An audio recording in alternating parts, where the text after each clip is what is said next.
మిత్రులారా, మీరందరు యూత్ కూడా ఏం చేస్తారంటే మనం ఇంటికాడ నుంచి వచ్చి ఏదో పని చేస్తామని చెప్పేసి కొన్ని ఏరియాలో టైం పాస్ చేసి మన టైము ఎంత కాదు, మన పొద్దున 10ంటికి లేస్తే అది టైం 1 గంట అయితే మధ్యాహ్నం భోజనం టైం అయిపోతుంది, మళ్ళీ టైం అయిపోతూనే ఉంటుంది. టైం వేస్ట్ చేయకండి ప్లీజ్. నేను చెప్పేది ఏంటంటే ఈ టైంలో మనం ఏం చేస్తున్నాము, మన తల్లిదండ్రులు మనం ఏం సాయం చేస్తున్నాము, ఏం సాయం చేయకుండా మనం ఎంతో బయట తిరిగి ఆ జాబ్ చేస్తాం ఈ జాబ్ చేస్తామని టైంపాస్ చేయకండి.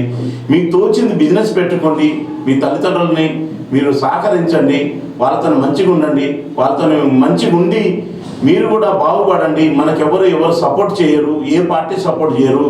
కాబట్టి నేను చెప్పేది ఏంటంటే ఆ పని వదిలిపెట్టి మీరు అటు ఇటు తిరిగి ఇంటికాడ మళ్ళీ ఖాళీ పోయి కూర్చోవడం కాదు. మీరు ఏదైనా మీకు తోచిన పని చేసుకొని వ్యాపారాలు పెట్టుకొని మీరు బతకండి, నలుగురు బతికించండి ప్లీజ్.